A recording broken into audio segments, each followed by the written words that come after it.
स्वागत है दोस्तों आप सभी का आपके अपने परिवार या सीटीआई कंप्यूटर लालगंज पर।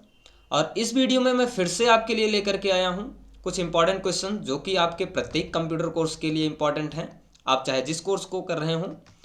तो यहाँ पर अगर हमारा वीडियो आपको पसंद आता है तो हमारे वीडियो को लाइक, सब्सक्राइब और शेयर ज़रूर करिए, जिससे कि हमारा वीडियो आप तक सबसे पहले पहुँचे और अधिक से अधिक लोगों को इसका लाभ मिल सके। तो चलते हैं दोस्तों अपनी कंप्यूटर स्क्रीन की तरफ और हम अपने क्वेश्चन को स्टार्ट करते हैं। चलिए दोस्तों स्टार्ट करते हैं। यहाँ पर अपना सबसे पहला क्वेश्चन दिया गया है, देखिए कह रहा है which of the following is not a valid spreadsheet function. जी हाँ दोस्तों, यहाँ पर आपसे वैलिड स्प्रेडशीट फंक्शन के बारे में पूछ रहा है कि मीन्स इसमें से एक स्प्रेडशीट का वैलिड फंक्शन नहीं है। तो यहाँ पर देखिए सबसे पहला क्वेश्चन का जो आंसर दिया है, सम दिया है, काउंट इन दिया है, प्रोडक्ट दिया है, नन दिया है। जी हाँ दोस्तों, सम तो फंक्शन होता है आपका जोड़ने के लिए। काउंट इन ऐसा कोई फंक्शन नहीं होता एक्सेल में जिसका प्रयोग हम कर सकें। प्रोडक्ट भी होता है दोस्तों, प्रोडक्ट का यूज जो होता है वो गुणा करने के लिए होता है। जैसे दो संख्याओं का गुणा करना है तो आप प्रोडक्ट का यूज कर सकते हैं।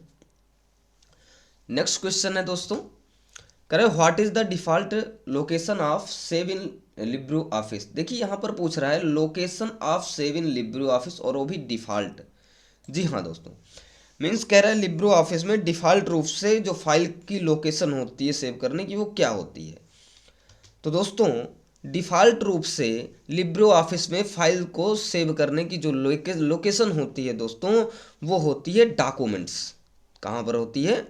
डॉक्यूमेंट्स होती है दोस्तों बाय डिफ़ॉल्ट।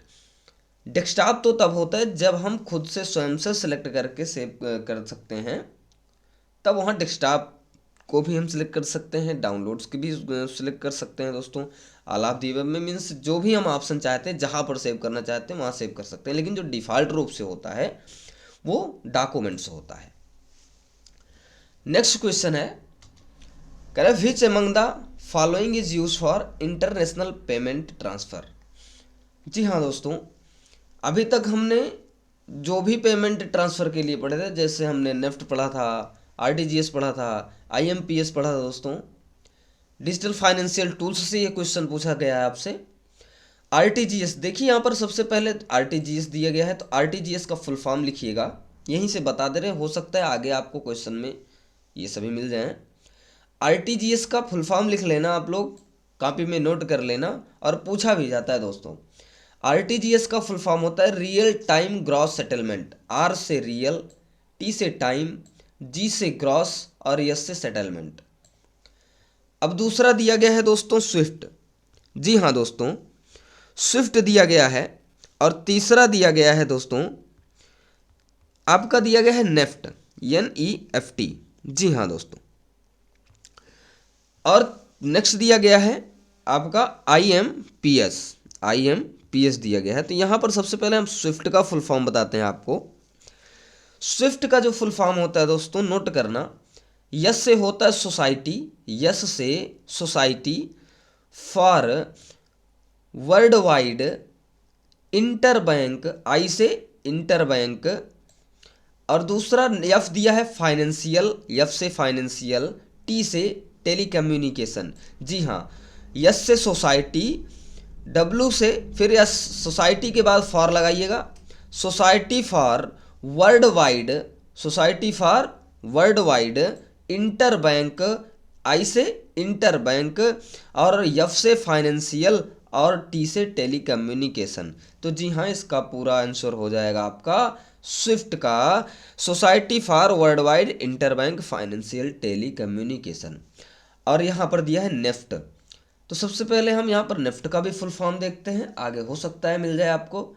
तो नेफ्ट का फुल फॉर्म होता है नेशनल इलेक्ट्रॉनिक फंड ट्रांसफ़र। जी हाँ, एन से नेशनल, ई से इलेक्ट्रॉनिक, एफ से फंड और टी से ट्रांसफ़र। और IMPS का होता है immediate payment, immediate payment service होता है दोस्तों। जी हाँ दोस्तों, इमीडिएट पेमेंट सर्विस होता है दोस्तों, नोट कर लेना, IMPS का फुल फॉर्म होता है। तो इसमें का जो राइट आंसर होगा दोस्तों, देखिए RTGS है, स्विफ्ट है, IMPS है, ये सभी आपके इंडिया के लिए होते हैं, भारत में आप ट्रांसफ़र कर सकते हो।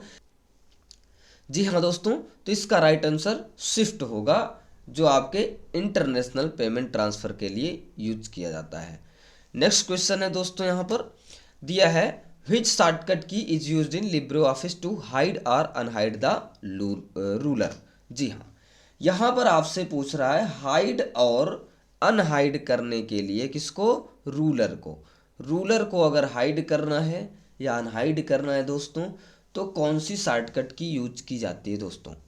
तो यहाँ पर देखिए सबसे पहली शॉर्टकट की दी गई है कंट्रोल शिफ्ट प्लस आर। जी हाँ, आपके रूलर को शो और हाइड करने के लिए लिब्रे ऑफिस में control plus shift plus R shortcut key use की जाती है दोस्तों। जी हाँ, और देखिए यहाँ पर कंट्रोल शिफ्ट प्लस पी दिया है, कंट्रोल शिफ्ट प्लस बी दिया है, तो ये किसकी शॉर्टकट कीज होती है दोस्तों, यहाँ पर मैं आपको बता दे रहा हूँ। कंट्रोल शिफ्ट प्लस पी जो होता है दोस्तों, ये होता है सुपर स्क्रिप्ट की। किसकी दोस्तों, ये होती है आपकी सुपर स्क्रिप्ट की। याद रखना सुपर स्क्रिप्ट कैसे लिखा जाता है, मैंने आपको पिछली वीडियो में बताया था। सुपर स्क्रिप्ट ऐसे, जैसे आपको यक्स स्क्वायर लिखना हुआ, तो ये सुपर स्क्रिप्ट कहलाता है दोस्तों, ये सुपर स्क्रिप्ट कहलाता है। तो इसके लिए आप control shift plus P use कर सकते हो।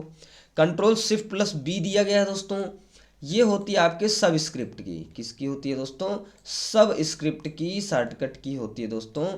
सब स्क्रिप्ट जैसे कैसे लिखा जाएगा, जैसे आपको लिखना हुआ H2O लिखना हुआ, तो जो यहाँ पर नीचे 2 लिखा जाता है दोस्तों, ये चीज़ें, अब ये जो 2 लिखा गया ये आता है आपके सब स्क्रिप्ट में आता है दोस्तों। तो यहाँ से नेक्स्ट क्वेश्चन की तरफ बढ़ते हैं मित्र।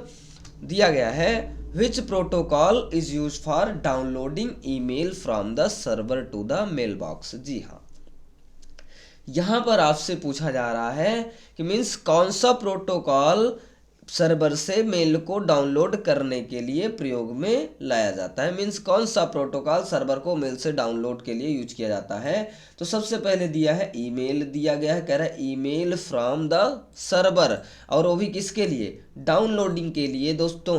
तो जी पहले हमने आपको बताया था कि जो आपका ईमेल होता है उसको सर्वर से डाउनलोड कौन करता है दोस्तों, उसको करता है आपका POP प्रोटोकॉल करता है। जी हाँ, कौन करता है, POP करता है दोस्तों। POP का पूर्ण रूप होता है P से लिखना पोस्ट, O से लिखना ऑफिस और P से लिखना प्रोटोकॉल। तो POP का पूरा नाम होता है दोस्तों पोस्ट ऑफिस प्रोटोकॉल होता है मित्र। क्या होता है, पोस्ट ऑफिस प्रोटोकॉल होता है मित्रों। और SMTP का भी फुल फॉर्म बता दे रहे हैं आपको, लिख लेना, हो सकता है मिल जाए आपको आगे क्वेश्चन में। SMTP का फुल फॉर्म लिखना सिंपल, S से सिंपल, M से मेल, T से ट्रांसफ़र और P से protocol. Simple mail transfer protocol, ये आपके ईमेल को सर्वर क्या करता है, ट्रांसफ़र करने का कार्य करता है, और रिसीव कौन करता है, उसको POP करने का कार्य करता है दोस्तों। अब यहाँ पर देखिए दिया गया है IMAP। क्या दिया गया है दोस्तों, IMAP दिया गया है दोस्तों।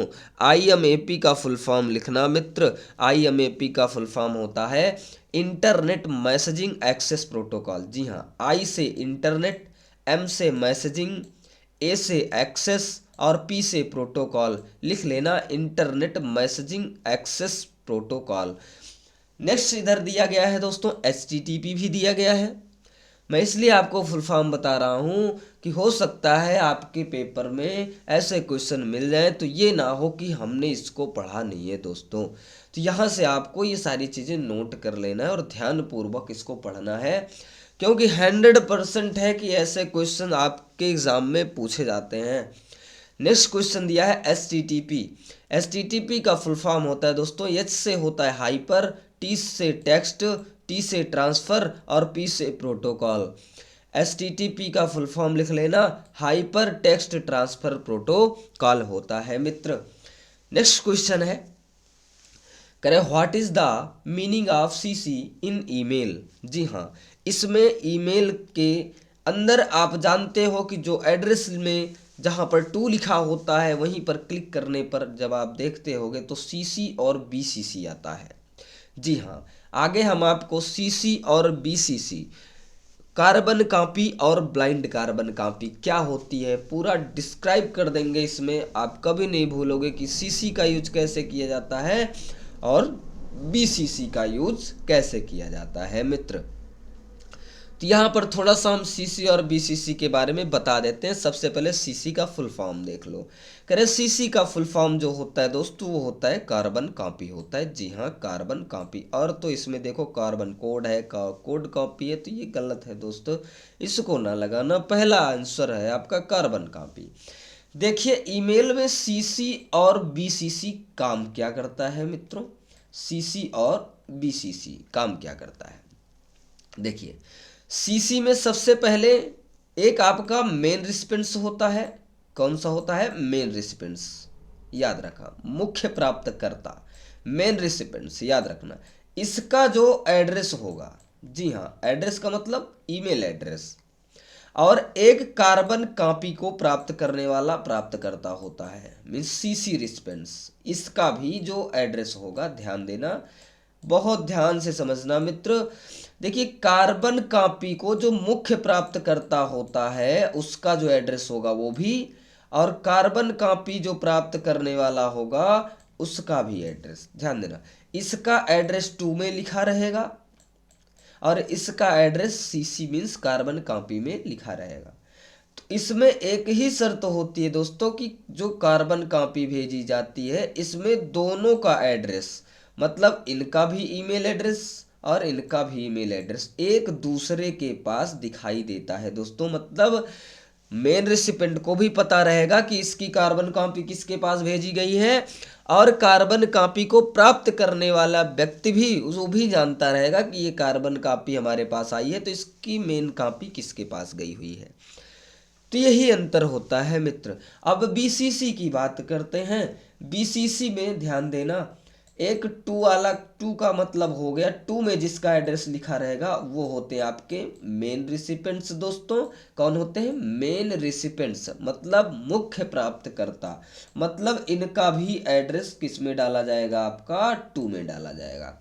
लेकिन जो बीसीसी होता है मित्र, मीन्स ब्लाइंड कार्बन कॉपी, याद रखिएगा, ब्लाइंड कार्बन कॉपी में जिसका एड्रेस मीन्स जो आपका रिस्पेंस होगा, जो उसका एड्रेस होगा मीन्स ईमेल एड्रेस होगा, उनको 2 वाले, क्या, जो हमारे मुख्य प्राप्तकर्ता हैं ये नहीं देख पाएंगे।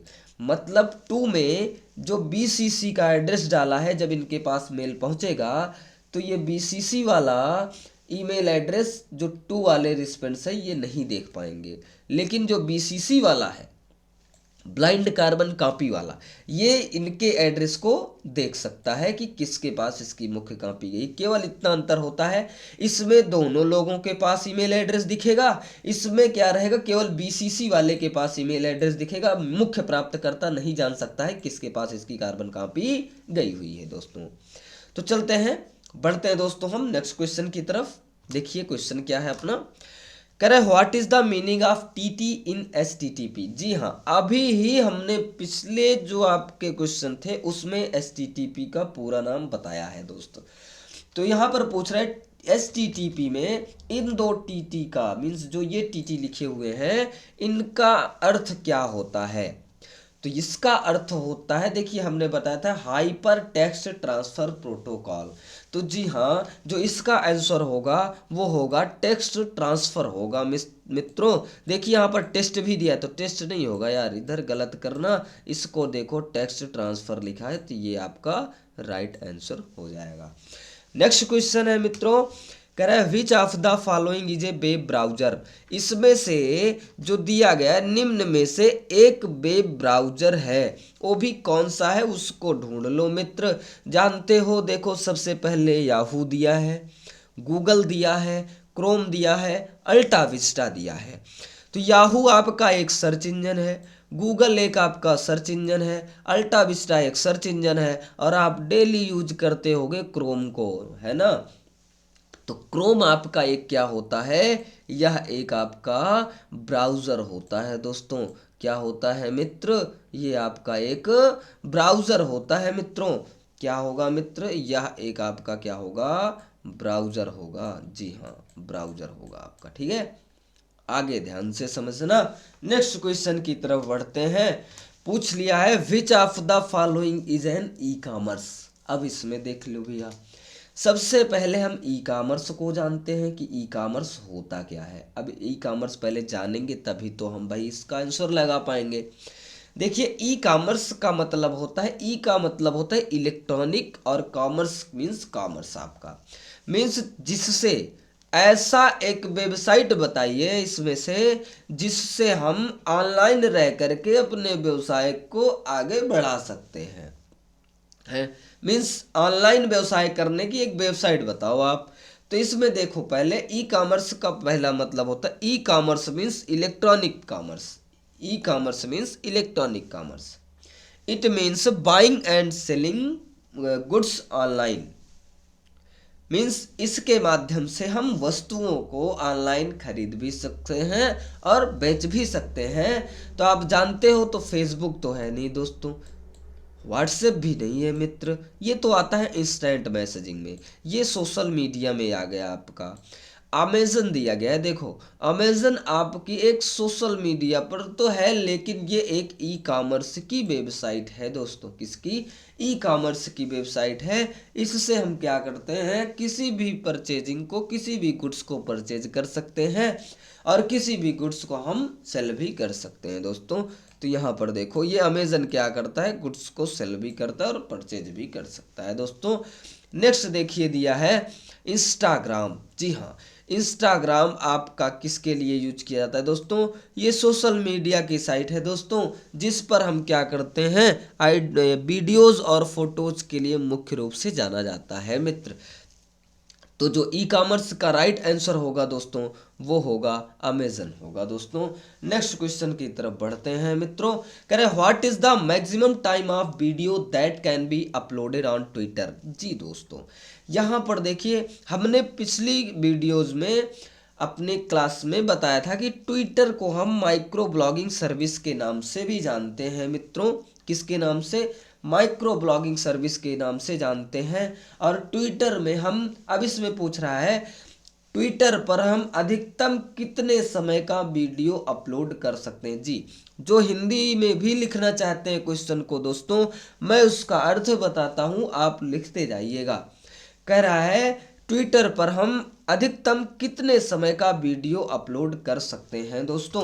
तो यहाँ पर देखो, सबसे पहला क्वेश्चन का आंसर दिया 10 सेकेंड है, 20 सेकेंड है, 2 मिनट है, 2 मिनट 20 सेकेंड है।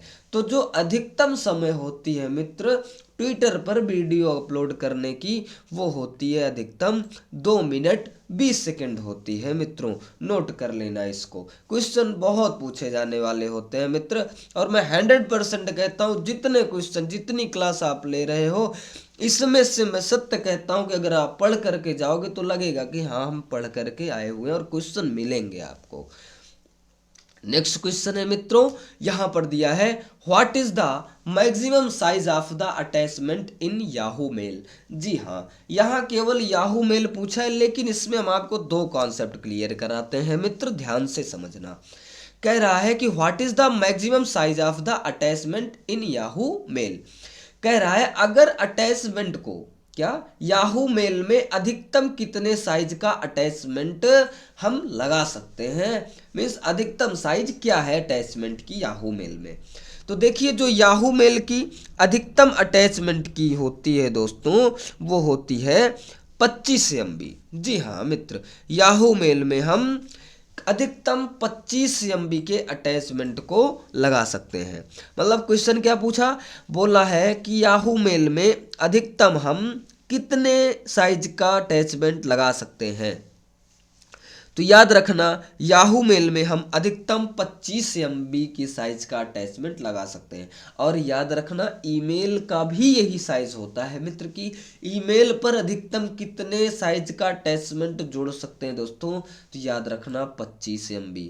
अगली बार पेपर में ये क्वेश्चन पूछा गया है मित्र, कुछ महानुभाव ऐसे थे यार जो 25 GB लगा के आए थे मित्र, क्या अरे 25 GB लगा के आए थे दोस्तों। अब यार इधर देखो, 25 GB, जीबी का मतलब भैया गीगाबाइट होता है, हाँ? और एमबी का मतलब मेगाबाइट होता है। ये बताओ 1.5 GB तो तुमको दिन भर में मिलता है यार, है? अब 1.5 GB मिल रहा है तो अगर किसी को ईमेल भेज रहे हो तुम, तो 25 GB का ईमेल तुम 25 दिन में भेजोगे, हैं? अब देखो इधर 25 MB और उधर 25 GB, अरे थोड़ा सा इधर लगाए होते ना तो समझ में आता कि 25 MB लगाएं कि 25 GB लगाएं, हैं? तो जो पिछला पेपर हुआ था ना ओ लेवल का, उसमें यह क्वेश्चन आया था कि अधिकतम हम ईमेल से कितने MB का, मीन्स कितने साइज का अटैचमेंट जोड़ सकते हैं। ऐसी गलतियां मत करना, 25 GB मत लगाना, थोड़ा सा कॉमन सेंस लगाना कि 25 GB का जो अटैचमेंट है तो 25 GB यार हमें फिर 25 GB का रिचार्ज एक दिन का कराना पड़ेगा ना, तो इधर कितने MB का भेज सकते हैं हम, 25 MB का वीडियोस या PDF या कोई फाइल हम अटैचमेंट से ऐड कर सकते हैं। नेक्स्ट क्वेश्चन की तरफ बढ़ते हैं दोस्तों। कह रहे हैं what is full form of ALU, है? ALU का फुल फॉर्म दोस्तों क्या होता है, पूछा गया है क्वेश्चन में। ALU का फुल फॉर्म होता है मित्रों अर्थमेटिक लॉजिक यूनिट होता है। क्या होता है? अर्थमेटिक लॉजिक यूनिट होता है। ध्यान देना दोस्तों, इसका क्वेश्चन का जो आंसर है बी वाला सही होगा, अर्थमेटिक लॉजिक यूनिट होगा। दोस्त देखिए किसके लिए होता है, देखिए CPU का ही एक पार्ट है। किसका पार्ट है दोस्तों? CPU का ही पार्ट है। CPU में 3 पार्ट पाए जाते हैं मित्रों। एक पाया जाता है आपका ALU, दूसरा पाया जाता है आपका MU, तीसरा पाया जाता है आपका CU। जी हाँ, ये सभी अंकगणितीय, तुलनात्मक एवं आप जानते हो ये सभी अंकगणितीय तुलनात्मक कार्यों को करने के लिए डिजाइन किया गया होता है। मेमोरी यूनिट आपकी मेमोरी के लिए है, मीन्स स्टोरिंग के लिए है। कंट्रोल यूनिट कंप्यूटर की संपूर्ण गतिविधियों को नियंत्रित करती है। दोस्तों आगे इसके बारे में चर्चा होगा, आप जानते रहो कि ALU आया कहाँ से। ALU CPU का ही एक पार्ट है, भाग है। ठीक है दोस्त, प्रकार मत कहना, प्रकार और पार्ट ध्यान देना, प्रकार और भाग अलग अलग चीजें होती हैं दोस्तों। ठीक है, CPU क्या है? CPU की ये पार्ट है दोस्तों, बात समझ में आई ना? आगे नेक्स्ट क्वेश्चन की तरफ बढ़ते हैं।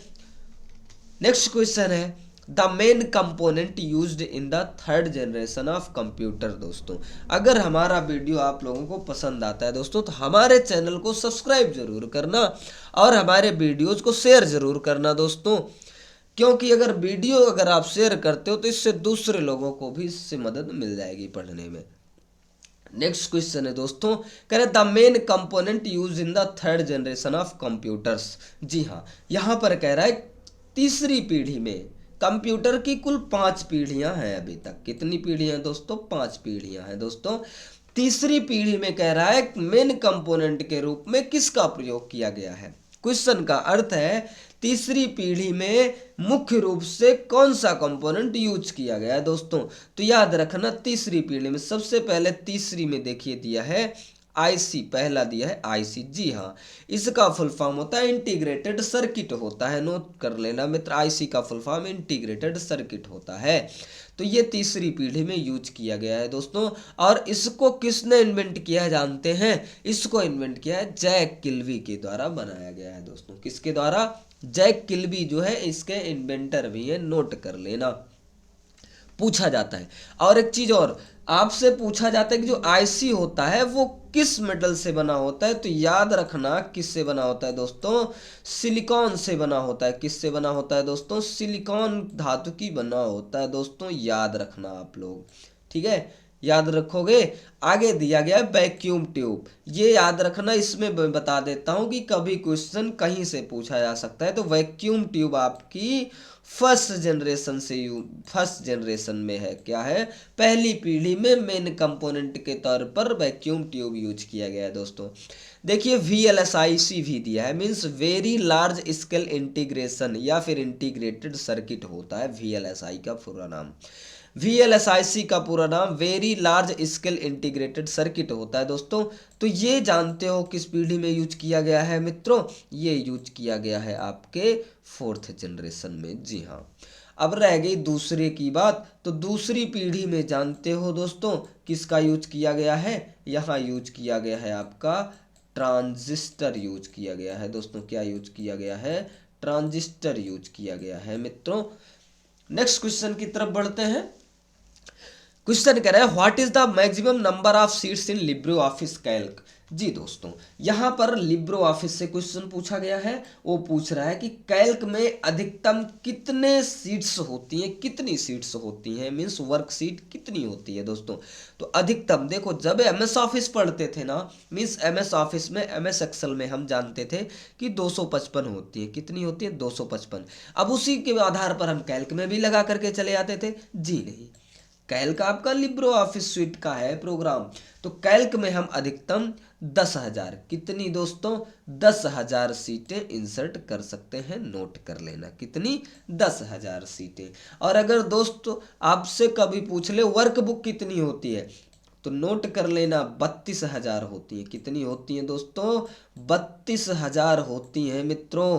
कितनी होती है? 32,000 वर्क बुक होती है और 10,000 वर्क सीट होती है। नोट कर लेना। आगे की तरफ बढ़ते हैं मित्रों।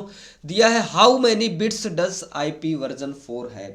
हमने पिछली वीडियो में आपको बताया था कि आईपी वर्जन 6 और आईपी वर्जन 4 दोनों का एड्रेस जो होता है वो बिट और बाइट दोनों में याद रखना आप लोग, कि आईपी वर्जन 4 का कितने बिट्स में एड्रेस होता है, आईपी वर्जन 4 का कितने बाइट में एड्रेस होता है, आईपी वर्जन 6 का कितने बिट में होता है, आईपी वर्जन 6 का कितने बाइट में होता है। नोट करना। देखिए, सबसे पहले यहां पूछा गया है आईपी वर्जन 4 का कितने बिट्स में आपका एड्रेस होता है। तो आप जानते हो कि जो आईपी वर्जन 4 का है ये 32 बिट्स का होता है। कितने बिट्स का? मतलब 32 बिट्स। और कितने बाइट का? अगर बाइट में पूछ ले, यहाँ जो बिट्स दिया है ना दोस्त, अगर यहाँ पर आपसे पूछ ले, बाइट पूछ ले मित्र, तो क्या करोगे? तो बाइट जानते हो, यहाँ पर आपके 4 बाइट के होते हैं। कितने बाइट के होते हैं मित्रों? 4 बाइट के होते हैं। लेकिन अगर यही चीज आईपी वर्जन 6 से पूछ ले, किससे पूछ ले दोस्तों? आईपी वर्जन 6 से पूछ ले, तो आईपी वर्जन 6 का जो बाइट में होता है वो होता है आपका 16 बाइट होता है दोस्तों। नोट करना। और 128 बिट होता है मित्रों। 128 बिट्स होता है मित्रों। नोट कर लेना, यहीं से नोट कर लेना, आगे कुछ मत पढ़ना, यही नोट कर लेना मित्र। दोनों क्वेश्चंस पूछे जाते हैं, आईपी वर्जन 6 का एड्रेस और आईपी वर्जन 4 का एड्रेस पूछा जाता है, कितने बाइट में और कितने बिट्स में होता है। तो नेक्स्ट क्वेश्चन की तरफ बढ़ते हैं। कह रहे what is the full form of VPN. जी हाँ, यहां पर वीपीएन का पूरा नाम पूछा जा रहा है दोस्तों। तो वीपीएन एक नेटवर्क है दोस्तों। क्या होता है? नेटवर्क होता है, जिसका पूर्ण रूप होता है वर्चुअल प्राइवेट नेटवर्क होता है। वी से वर्चुअल, पी से प्राइवेट, एन से नेटवर्क। तो ढूंढ लीजिए, इसमें सबसे पहला ही दिया है देखो, वर्चुअल प्राइवेट नेटवर्क। तो आगे ना जाइए, ये क्वेश्चन आपका सही हो गया, वर्चुअल प्राइवेट नेटवर्क दोस्तों। नेक्स्ट क्वेश्चन की तरफ बढ़ाया है। देखिए नेक्स्ट क्वेश्चन में जो दिया गया है, कह रहे what is called going from one web page to another web page. जी हाँ, आप अपने मोबाइल पर भी देखते हो कि जब हम एक वेब पेज से दूसरे वेब पेज पर जाते हैं तो उसको क्या कहा जाता है। तो देखो सबसे पहले दिया है, आपका क्वेश्चन पूछ रहा है, कह रहा है कि एक वेब पेज से दूसरे वेब पेज पर जाने की प्रक्रिया को क्या कहा जाता है। बात समझ में आई? तो यहां पर जो उसकी प्रक्रिया होती है दोस्तों, उसको कहा जाता है वेब सर्फिंग कहा जाता है। क्या कहा जाता है दोस्तों? वेब सर्फिंग कहा जाता है। नोट कर लेना आप लोग, ठीक है दोस्तों। मीन्स एक वेब पेज से दूसरे वेब पेज पर जाने की जो प्रक्रिया होती है उसको कहा जाता है वेब सर्फिंग कहा जाता है। तो राइट आंसर डी हो जाएगा इसका।